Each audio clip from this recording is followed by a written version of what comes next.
But tonight's cafe, we have Dr. Winfried Just. He is from the Department of Mathematics, and this is the way that we're going to demonstrate to you that you can be in a single discipline and yet touch in an interdisciplinary way on other disciplines. So he is a mathematician, but he uses his mathematical modeling to study the spread of diseases. Now, to get you guys in the theme of things, what happens when you guys ask questions? What do we do to you to reward you? Yay, t-shirts. Okay, so the first t-shirt for tonight. Name a disease that has been in the news recently that has affected people nationally, internationally. Ebola. Okay, we got a t-shirt. Anybody else want to add anything recently? Zika. Zika. Mm-hmm. See, wow, I didn't even know Zika. That's the big one. Oh my God. Okay, well, we have a t-shirt. But now, with no further ado, I will go get a t-shirt. I will throw it at Stephen. But we are going to start now. Hi. Hi. Two people meet in a cafe. Sorry. Hi. I said hi. Hi, I'm Naomi. Hi, I'm Vinny. Nice to meet you. I'm a mathematician. Okay. Well, what do mathematicians do for a living? We play. Like with toys? Yes, our toys are called mathematical models. And you get paid for this? Yes, because like children's toy, mathematical models can teach us and others about how the real world works. Are you serious? And they can help us understand phenomena that aren't fun at all. And we're also toy makers. We build models that other people can use to understand the real world. It was nice to meet you. I'm gonna go. Same here, yeah. Oh, wait, can I play with your toys? Oh, yeah, absolutely, absolutely. Come here. Hi, yes, please take a seat. Please take a seat. Be very welcome, and you want to play with my toys? Good. Yeah. But I will let you, but first I have to tell you a little bit about what they're all about. Okay. And I said those models, they can teach you about things that aren't fun at all, like, as was said, infectious diseases. And I think I have the wrong version of my presentation here, sorry for that. That was too much toying here. Let's see whether I can find the correct one. Science Cafe 11. I thought it would work. Maybe it should work. Yeah, okay. So infectious diseases, unfortunately, they are still one of the leading causes of death in the world and the United States. In low-income countries, 4 in every 10 deaths are among 1/3 of all deaths are attributed to infectious diseases. 4 of 10 deaths of children below 15 years are attributed to infections. Infections can also cause severe economic problems. For example, they can damage our livestock, our crops. And I have put up 2 examples here. The spread through Europe in the 19th century of the potato late blight famine, late blight decimated potato harvests, caused the Irish potato famine, and forced more than 4 million people to emigrate. So we sort of celebrate St. Patrick's Day, right, in the US. And I believe probably many of you in this room are of Irish heritage. And I bet some of us here whose ancestors came to the US because of that disease. Now, more recently, there was an outbreak of, now let me try to pronounce this, bovine spongiform encephalopathy, you get it here from the side, encephalopathy, aka mad cow disease. That was easier to pronounce in the UK, and it caused devastating economic losses. And in the late 1980s and early 1990s. So infectious diseases are a serious problem. And what kind of science, Roxanne told us about interdisciplinary stuff, right? So what kind of sciences study infectious diseases? And actually there's several of them. Not only mathematics, Medicine. Everybody would say medicine. Yes, medicine studies the causes, symptoms, and progression of infectious diseases. But that's not what we are going to talk about, because the goal of medicine is to cure diseases. We are going to talk about epidemiology that studies how diseases spread. And that's a different ballgame. The goal in epidemiology is not to cure diseases, but to prevent their spread, or at least to limit it. And the way we can do that in epidemiology is to achieve it by control measures. So can you think about some measures that would control or limit the spread of a disease? What? Vaccination. Yeah, vaccination. Okay, how did I guess this answer? I don't know. Vaccination. What else? Access to clean water. Yeah. Hygiene. Hygiene. That would fall under behavior modification. We can teach people to wash their hands, for example, to use bottled water instead of the tap water. It's very important in third world countries, for example. What else? Quarantine. Okay, good. So you got it pretty much all. There are some few more here, but I will stick with these. So there's different control measures.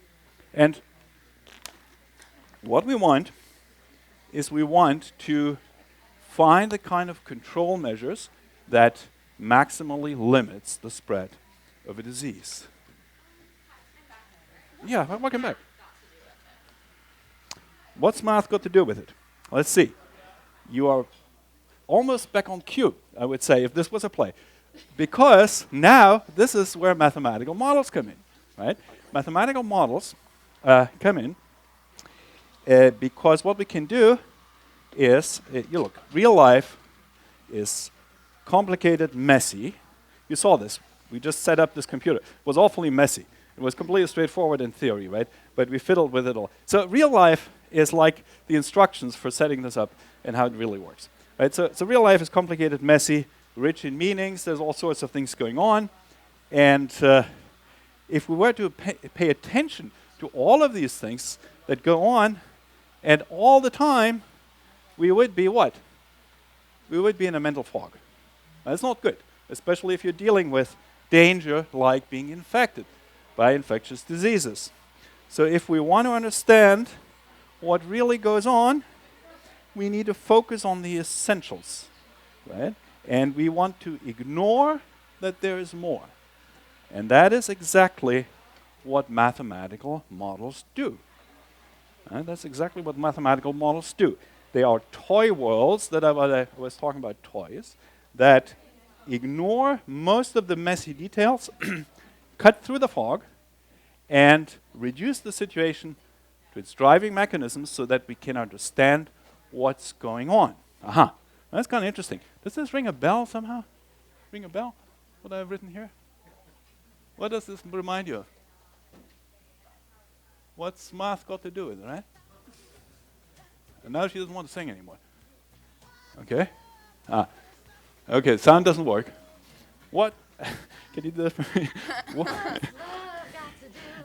There was a song, right? There was a great song by Tina Turner. Yeah. It doesn't want to play right now. It said live is messy. In theory it should play. It doesn't want to play. Let's see.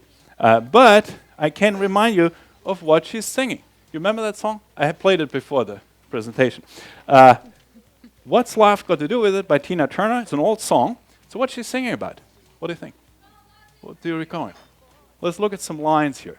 Let me quote some lines. You must understand how the touch of your hand I've been thinking about my own protection. Wait a minute, protection? Doesn't sound familiar, right? Who needs a heart when a heart can be broken? What she wants is, she wants to prevent heartbreak, right? And what she needs is to understand. You understand what drives the situation she is in. Very good. What else does she sing in the song? Acting confused when you're close to me. If I tend to look dazed, wait a minute, dazed? What's that? She's in a mental fog. Okay? And what she does is she cuts right through it to understand the situation and reduce it to its essentials. Opposites attract. It's physical, only logical. Now that makes my pulse react. The word logical. I have a fellow spirit here. You must try to ignore that there is more. What is she doing? She is building a mathematical model. That's what she's doing here. She's building a mathematical model. That's exactly how mathematical models work. Okay, so now let's go take a step back and let's do the sort of regular slides that you would see in a math talk. So here's how we talk about this. Mathematical models are toy walls that ignore most of the messy details. You must ignore that there's more. Cut right through the fog and reduce the situation to its driving forces or mechanisms. Okay, now it's better. In particular, mathematical epidemiology studies models where infections can spread in an abstract, greatly simplified setting. So this would be like spreading a secondhand infection in the model, huh? Well, you couldn't put it this way. In a way, you're right. And nobody gets hurt. Absolutely. Nobody gets hurt. And that's exactly the point. We can study, simulate how these infections spread in the model without anybody getting hurt. And then we can play with different, my word play again, with different scenarios without causing any actual suffering. To see which one works best. Right. Exactly. And Then we recommend the best option, and we say that that one should be implemented. exactly. Wow. Well, Sena has put it in a nutshell. Sena has put it in a nutshell for us. Okay, Right? but Can control measures may be costly. For example, you you might not have enough vaccine to protect an entire population. a good point. Good point. Yeah, yes, we need to take this into account. So when she says best would mean the strategy that would give the largest reduction in suffering out of all the options that are, economically affordable. I couldn't have said it any better. But you need to make sure your models are telling you the right thing, or real people might get hurt. Can you come up here, please? I think we need you here. Michelle, Nice to meet you. Vinny. Okay, So that was very interesting things I heard. Let's see, what did we hear? We heard that we can study how infections spread in a mathematical model, and this will allow us to compare the effects of various control measures. The control measures that give the largest reduction in suffering, if I may paraphrase you, among all economically affordable ones should be implemented. And before basing an actual policy recommendation on it, we need to verify that the model's predictions are realistic. That's your point, right? Absolutely. Right, because if we make the wrong decisions, real people will suffer. We don't want that. Okay, good point. Now we have to do a little math, because math is a high precision game. So what is an infectious disease? It's triggered when pathogens such as viruses or bacteria enter a host, which could be a human, animal, or plant. Mathematical epidemiology studies how the infection spreads between hosts of a given population. So let's say the population would be the Ohio University, all the students, faculty. Hosts would be each of us, and some pathogens, viruses, bacteria, could infect us and use our resources to reproduce and then spread to other hosts, right? That's why we're called hosts. And the host could also be an animal or a plant. Now, here we will focus on diseases that are spread by direct contact between two hosts. And, for example, diseases like cholera, where you have the spread through a shared resource like drinking water. We will not discuss this today. They are also being studied, but not today. So this is the kind of diseases we want to study. And now I have to introduce a few more terminology. All mathematical models are based on the notion of compartments. What's a compartment? A compartment is the we distinguish between several discrete or distinct states with respect to the disease of the host, and the compartment is the set of all hosts that are in these states. Now, for example, the states could be a susceptible host, one that can be infected, an infectious host, one that is infected by the disease and is able to infect others. That's infectious. Then we have removed, recovered with immunity, or unfortunately died from the disease and no longer able to infect others. So we have these states, and the compartments are the sets of hosts that are in a given state. And the spread of an infection now is modeled by movement, but don't think about movement like what I'm doing here. Physical movement of the hosts, but movement is changed from one state to another, from one compartment to another. Now, schematically, what we have built here is called a model of type SIR that would be suitable for immunizing of infections such as measles, chickenpox, and where recovery confers permanent immunity. And there's a schema. The schema is like this. We have boxes for each of these states. Green means susceptible. There's still green, inexperienced, whatever. I means infectious. This is the red one. Okay, you don't want to get close to one of those. And removed means typically recovered with permanent immunity, no longer bothered by the disease, no longer bothering anybody else. So that's the SIR model. And now what we do is we are studying outbreaks. We are thinking of a population, and suddenly somebody brings in a pathogen from the outside into this population, and we want to see how the disease spreads. So we have usually one host coming and starting an outbreak, and we want to see how this would start. Now, the individual, the host that brings it in, is called the so-called index case, or sometimes patient 0 if it's a human disease. So let's see how this starts. Here we have a population, and we have a lot of susceptible hosts. That's the kind of situation we usually model. And then we have one infectious individual. And now what happens? This individual infects a different individual. Still is infectious and may infect another one. And now the second one who got infected infects another one. And now this one here, the original one, the index case, recovers, is no longer in the game. Now this one recovers. Notice that the recovery doesn't have to happen in the same order in which these hosts get infected. Here another infection occurs, you see? And you see this infection has to always be a transmission from one host to another host in the kind of diseases we study. And then this one recovers, this one recovers, this one recovers. No, another infection occurs, sorry. This one recovers, and now that's it. Now those hosts, 6 of them have experienced infection, right? And the rest of them have stayed susceptible. They didn't have any disease. Good for them. So what do we want to do with these models? So as I said, we look at situations where one index case is introduced to an otherwise susceptible population, and we want to see whether we could have what's called a major outbreak or a minor outbreak. And that's actually tricky to distinguish mathematically. I will not give you the total mathematical formalism here, but some idea. So if a significant fraction of the population experiences infection, right, 10%, 20%, that's a lot of suffering, and that's what we don't want. And that's called a major outbreak. A minor outbreak is one that affects only a few individuals. And if a major outbreak does occur, we want to know what proportion of the hosts will experience infection. And that proportion, not the number, but the proportion, that's called the final size.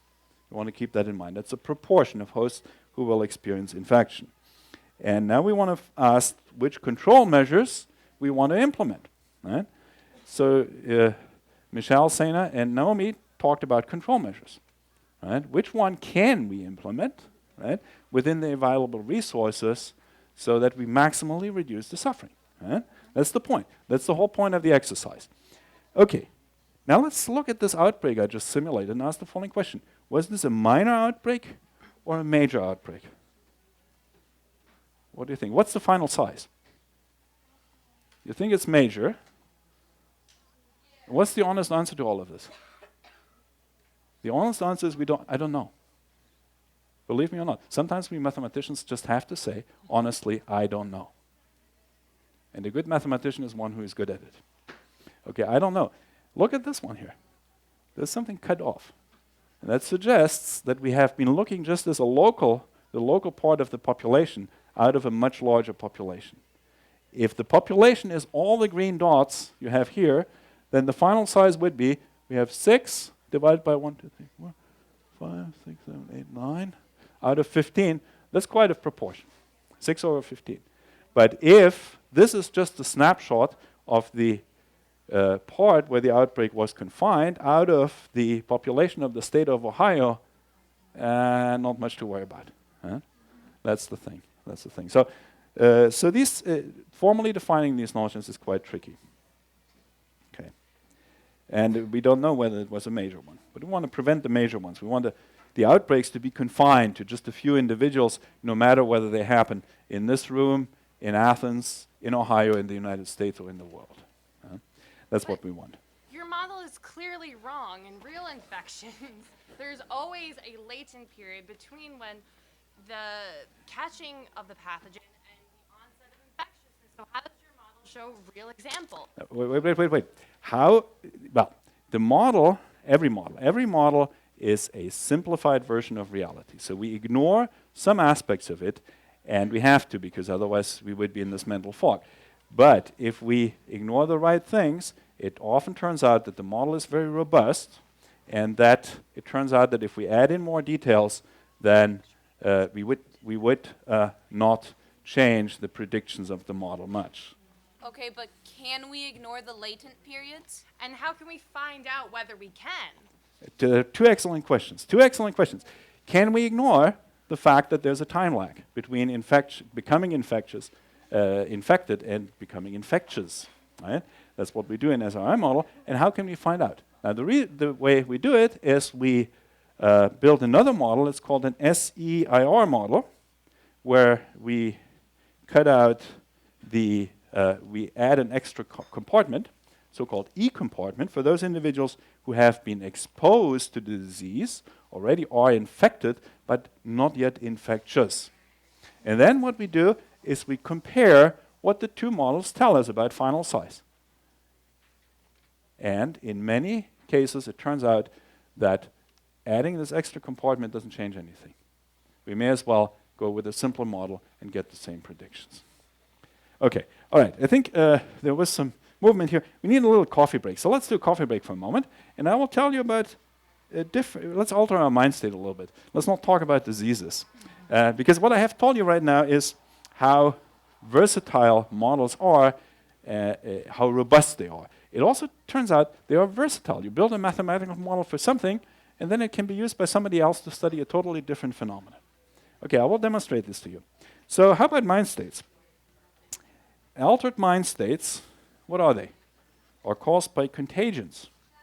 Rumors, gossip, fads, that spread in populations of human hosts through communications. It looks like this is somewhat similar. Are there more similarities? Let's see. At any given time, each host can be in one of several states with respect to the idea, with respect to the mindset. It could be susceptible, infectious, that means aware, converted, enlightened, sold on, addicted to, or recovered or moved. Lost interest, knows better now, or died for the cause. Okay? So there's an analogy here. It goes further.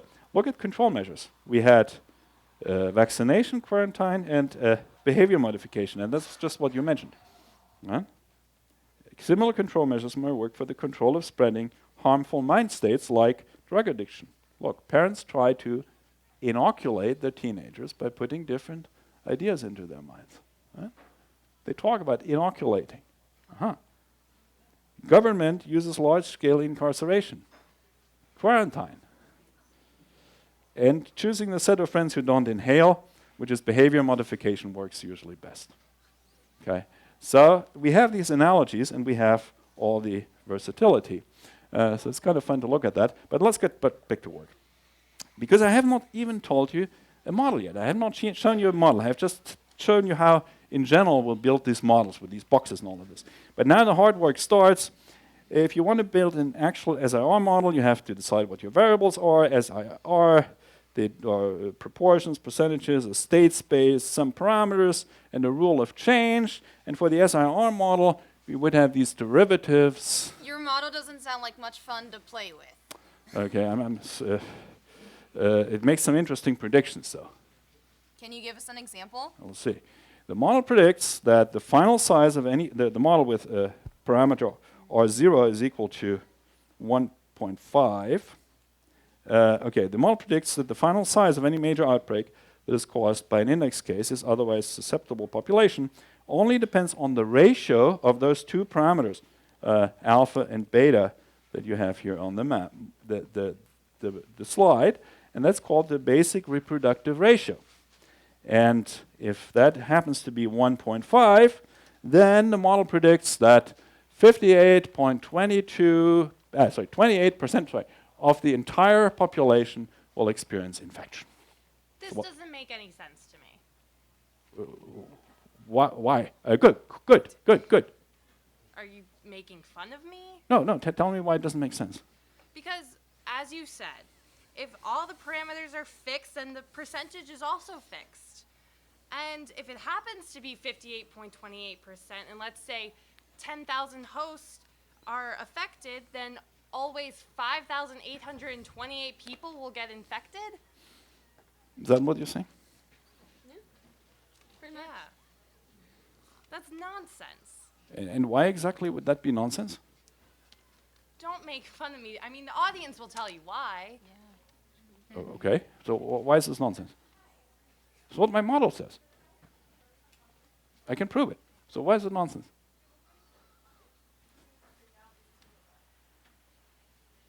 It's too rigid. Why is this too rigid? It's what the model proves.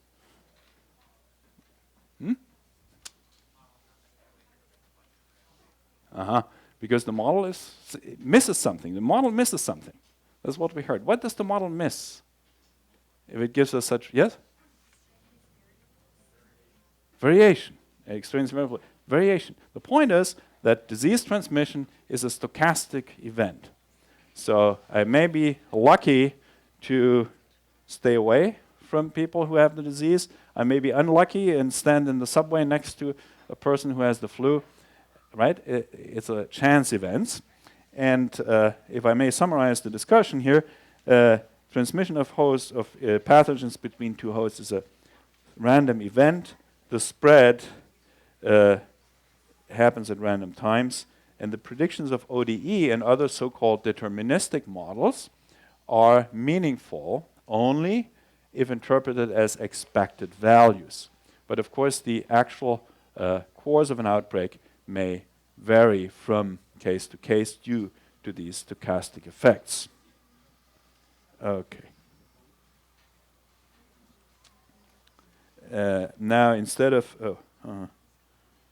okay, so there is... so what we can say is that the model is a stochastic process, and stochastic processes, as you all know, are covered in our 5,000 level math class. No, don't even think about showing those here. And there you can learn everything. Please. Oh, okay. I won't show you. Okay, I won't show you.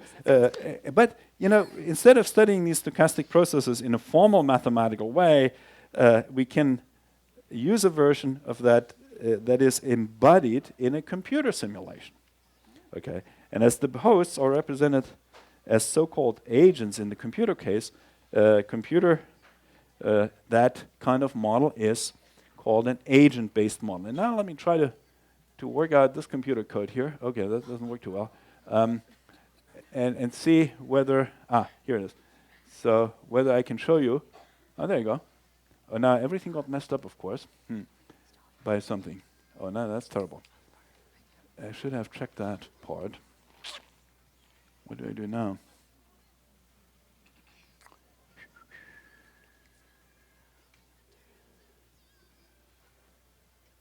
Okay, all right. So here's, well, I hope you can see that. So here is a model that we have embodied in computer code. And what we can do here is we can represent each host, let me do that for you here, by a little green dot on the circle. And what the white stuff is for, I will tell you later. And then what we can do, and there's 200 little dots here. If you count them really carefully, you will see that. Now what we do is we infect one of these guys. That's one of them, infected. And now we run a simulation of that model with these parameters I have given you. Let's see. If you run that, oh no, this is new. No. Okay, set. Okay, let's see. Set again. Why doesn't it show up anything? Oh, it's on the bottom. Okay. And now we go.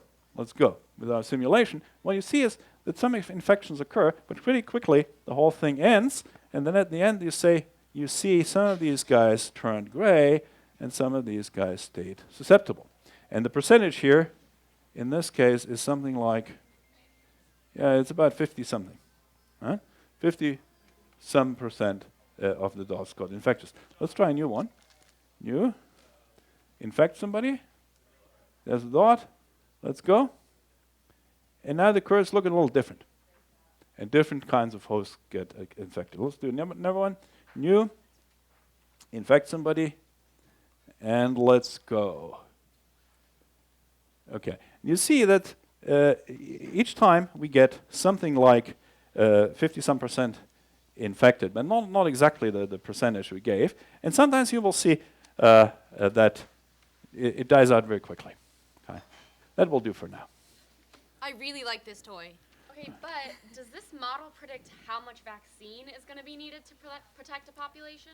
That's a good question. We were after that, right? So the model predicts, let me try to get the model predicts that in this, under these parameter settings, do I have this here? I don't know. Under these parameter settings, we need to vaccinate about 1/3 of the population, and that will prevent all major outbreaks. But if I won't be vaccinated, can I still catch the disease?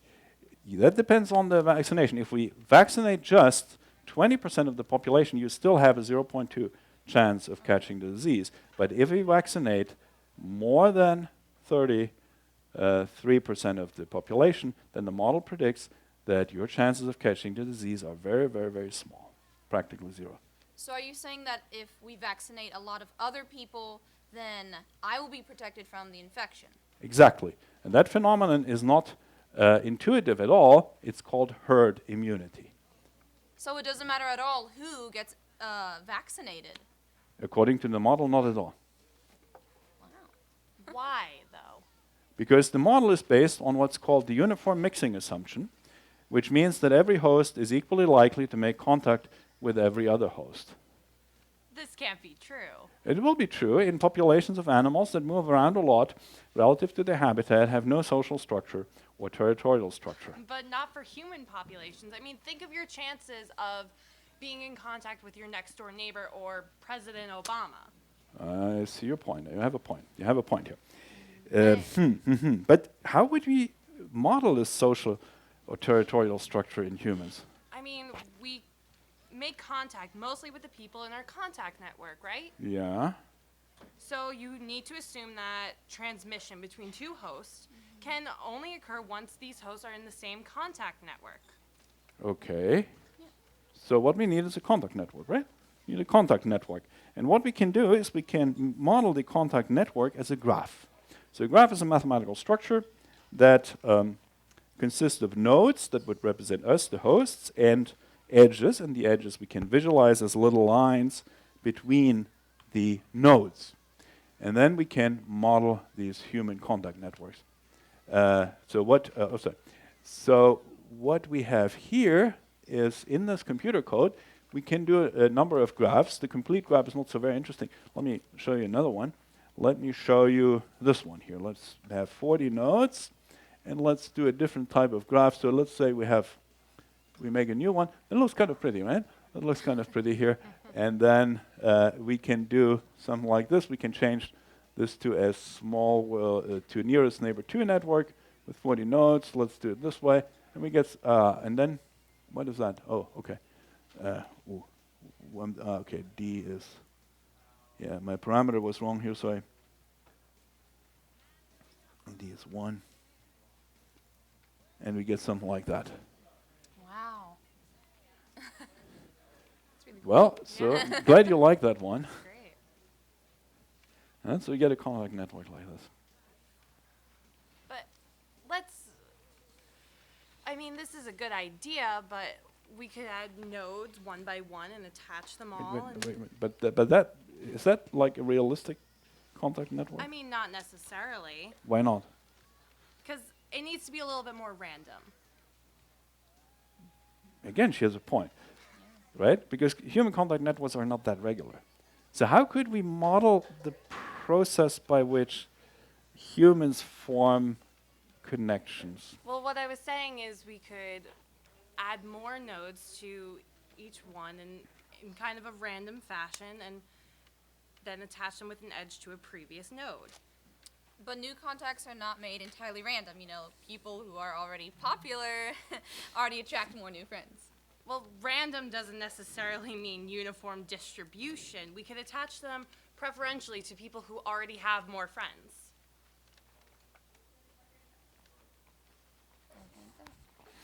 Yeah, that should work. Well, I stand corrected. What Michelle and Sena have rediscovered for us here is the famous preferential attachment model of network growth that was published at the end of the last millennium by Albert Laszlo Barabashi and Reka Albert in Science, and has collected hundreds of publications. And I've never seen it explained so well, but you know, the explanation is so good that I quickly went ahead and programmed it. Let's see. So we have a preferential attachment here.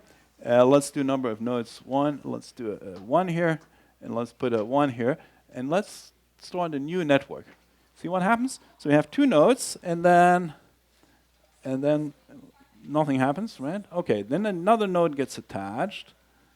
And I can split this up a little bit here. Another node gets attached, another node gets attached, and now we have some nodes that have more neighbors or friends, right?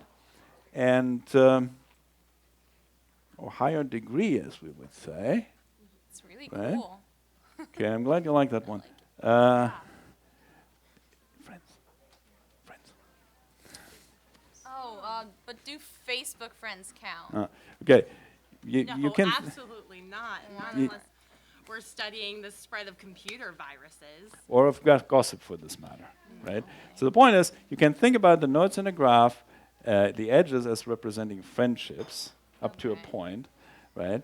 And then you have to think about what kind of friends you're talking about, okay? So if you're studying the flu, you better have friends that have physical contact or close proximity. If you're studying the spread of computer viruses or of gossip over the internet, then Facebook friends would count. So the network makes sense. You know, every disease has its own network. Okay, all right.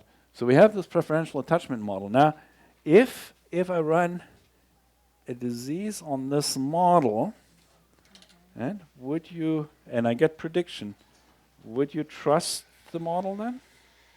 A Or little, is, a little bit more, but there's still something else that the model overlooks. okay, but you would trust it more. Yes. Okay, that's all I can hope for. but okay, all right. So is this a realistic model, this preferential attachment model of human network growth? Yeah. Yes? I would say so. Cool. Okay, so what if we run a disease, a spread of a disease on it? Yes? I have a question. How does the preferential attachment model work for, it deals with herd immunity, essentially. How does it work for isolated communities? Can you show that with the model? We would use a different type of network. How it works? Yes, so the question was, would this preferential attachment model work if you have isolated communities? And the answer is, we would still use a more sophisticated, a more detailed model. So I would go further the route that Michelle is pushing me all the time. You see what she's doing? I'm giving her a model and she says, no, that's not good enough. You need to put more in there and more details in there. And what the gentleman here said is another type of details that sometimes we have to put in to get realistic predictions. So if I run the, let me see, if I run those, I can, you know, I will get some predictions, right? and the model may give me some important insight. And here's the kind of insight we are really after in this whole situation. So we have a model. We have established that it does incorporate some of the things you were concerned about. It leaves out other ones, like the concern you were concerned about, and it might give us a good insight. So now here's a question for you. So assume that we have the situation that Naomi pointed out for us. We have only enough vaccine to vaccinate 20% of the people, and we have a disease that is often fatal for elderly people who are, let's say, nursing homes and so on. It's rarely fatal in young and dynamic people, and we want to get as much protection, but it's still nasty and it's still bad for other people. They occasionally may also die from the disease, but it's very dangerous for the elderly. But you have only 20% of the vaccine available, and let's assume we have a contact structure in the population that roughly conforms to this preferential attachment model. So the question is now, whom should we vaccinate? That's really a vital question, of vital interest. What do you think? Whom should we vaccinate?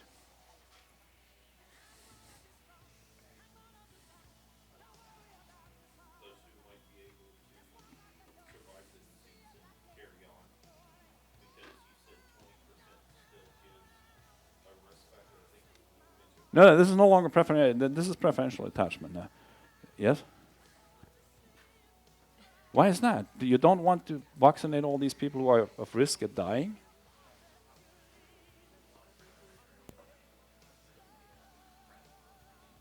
Right. So those people who are what you call popular, who have what we mathematicians would call a high degree, who are central to the network structure, if we vaccinate those, we can stop the vaccine in its track, right? By making use of the contact structure for targeting vaccination, we can stop it often in its tracks and get a sort of herd immunity-like effect for the available vaccine.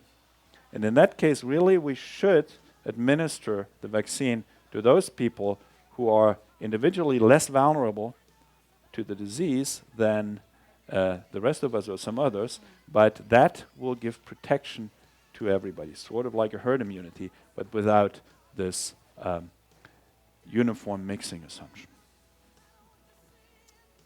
Well, I mean, I can see now that doing science, it challenges our preconceptions at every step. Very much so, very much so. I hope I have shown you that. And if we want to do good science, then we need scientists who bring to the table different kinds of temperament, different kind of personality. We need people like Sena with her enthusiasm. Right? Now we need people like Michelle with her critical mind who doesn't let me get away with anything. Right? No. And we need people like Naomi with her good business sense to make an impact in the real world. So there is a place for everybody in science. We need you all. And let me give you a mathematical summary, very brief one. Mathematical models can help us in finding the best strategies for limiting outbreaks of infectious diseases. All models are based on simplifying assumptions, and the stakes are high. So we need to be very careful in examining the assumptions of our models and test whether its predictions are sufficiently robust when we put in details that we may have left out of necessity. So that's our responsibility as scientists. Before you finish, where can I buy this IONTW model? There are things in life money just can't buy. Well, you can download it for free. Yeah, and the best things in life are free. Okay, well, let's give a bit big hand Try. to our performers. Credits to our contributors. What's life got to do with it? A demo of mathematical modeling by Tina Turner. Yes. That is key. Tina. Tina? Okay. Our performers in order of appearance. Naomi.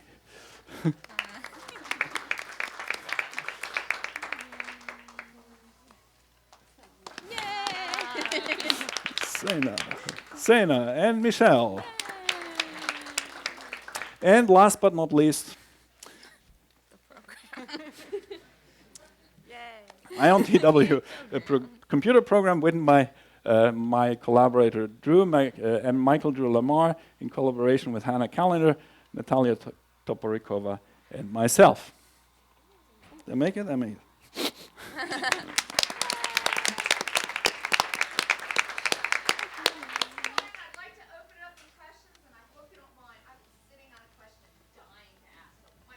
No, we will vaccinate you later. Okay, so you've made a really strong argument based on science how we should proportion vaccines. But realistically, when we're talking about life and death and politics and distributions, what is the reality of distributions of vaccines, in your opinion? Well, the reality, as I said, is messy and complex.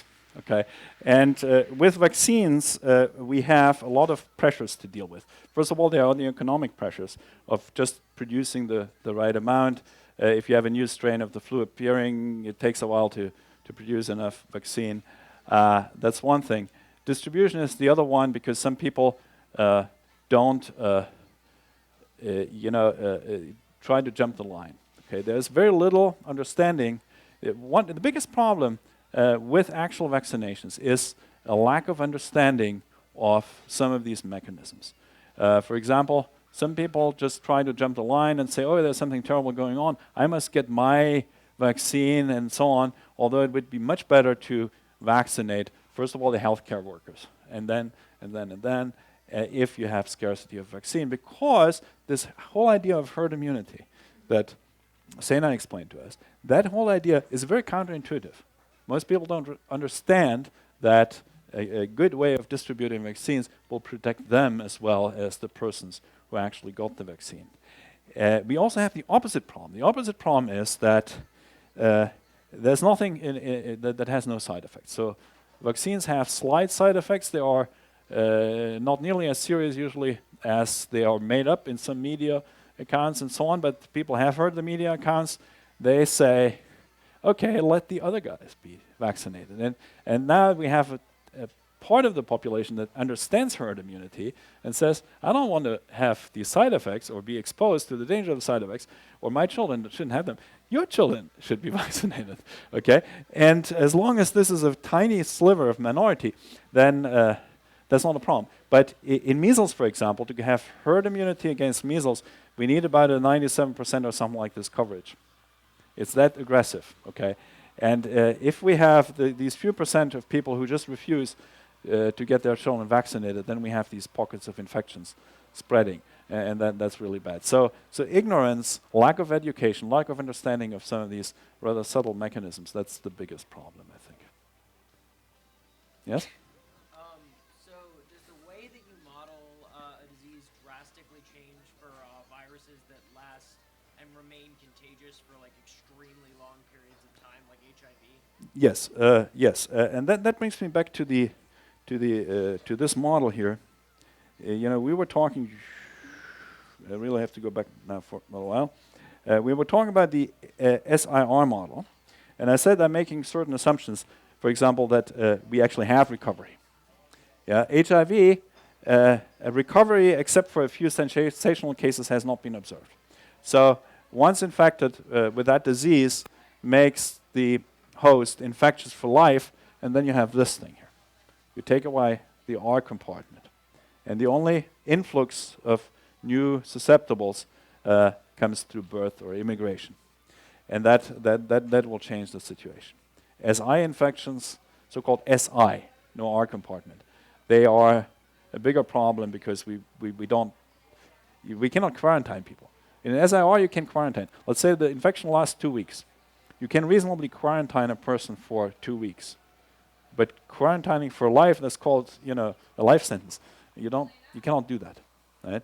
And so we have a problem here. But so there's different types of models. There's also infections where once the infection clears, the host returns back to the S compartment. Okay, and these are called SIS infection. And now you can add the E compartment to all of them, and you have SEIR, SEI, SEIS, and so on. So there's various possibilities. Other questions? Yeah, yes. Your alpha and your beta components of your model, are those representing virulence and transmissibility, or what are? Okay. Yeah. Okay. So here's a person who wants to look at my ODE model. I really. What's your name? Anna. Anna wants to look at the ODE model, and that's good. So what we have here is we have the derivative, right, of the susceptibles, right? And there's a parameter stuck in front of it that is beta. And beta is a constant that gets multiplied with the product of IS. So it takes two to tango. In this case, it takes two persons for a transmission of an infection, right? So if shaking hands can infect one of us, a handshake is the problem, right? So how many potential handshakes do you have that really matter? If we both are susceptible, we are fine. Probably we're fine. Whatever the disease is, we don't want, right? Okay. But if one of us is infectious, the other one is susceptible, we're not, okay? So the number of dangerous handshakes is the product of the infectious and the susceptible ones if you assume uniform mixing. That's the one you didn't like. But if you assume that you get the product, okay? And then the beta would be proportional to the probability of having a transmission during any given handshake. That's what you would call virulence. And then the alpha, that is simply a constant rate at which the infectious individuals recover. Okay, that's what they mean. Okay, other? Yes?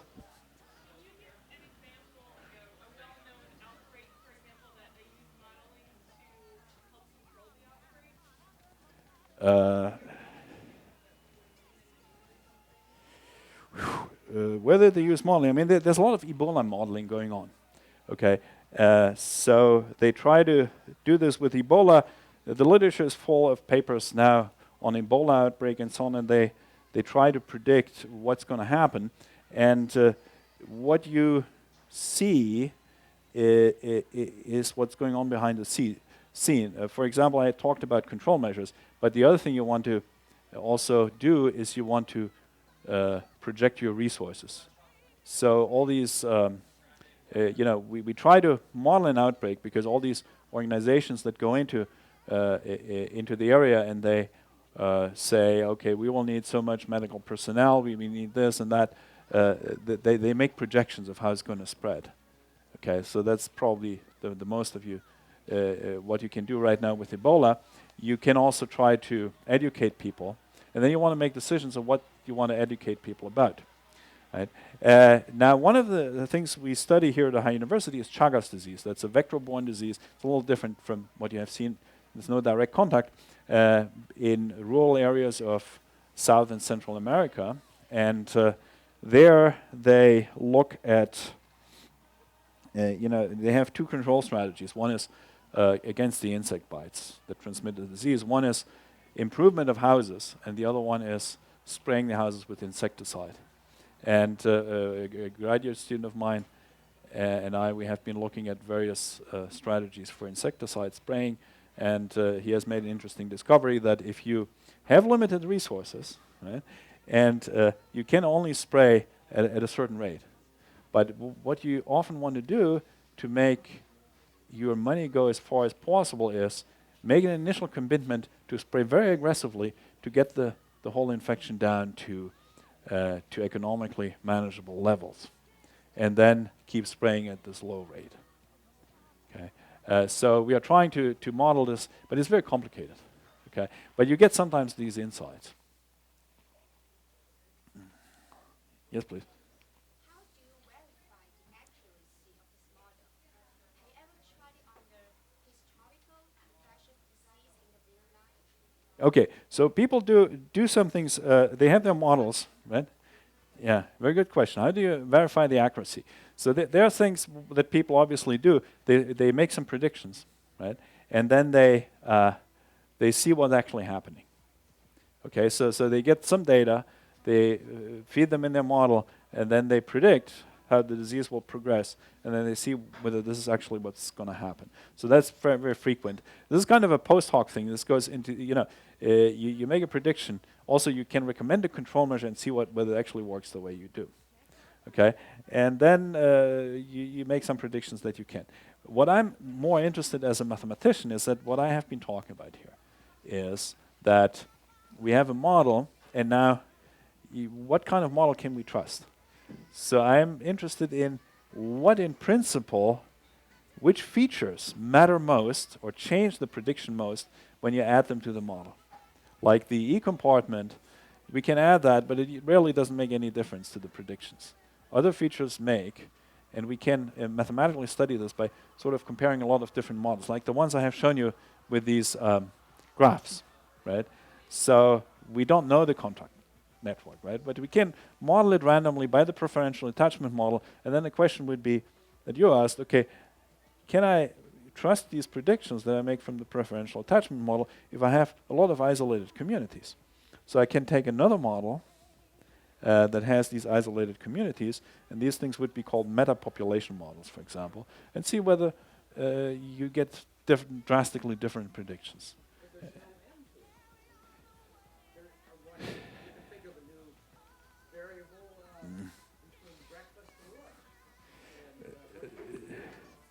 Well, that's a very optimistic observation because there's no end of work for scientists.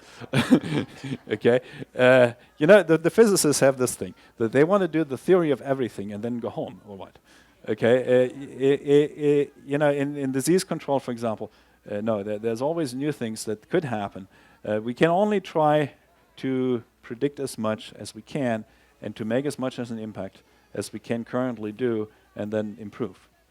So this is life. We're dealing with real life situations and not the theory of everything. I tell you what, I'm going to say we're going to wrap it up and we're going to thank Dr. Just, but I'm going to encourage you to go up there and talk to him and pepper him with questions, okay? Not often we have an expert who can ask these questions, so please take advantage of that expertise. So thank you to our actresses, thank you to our speaker,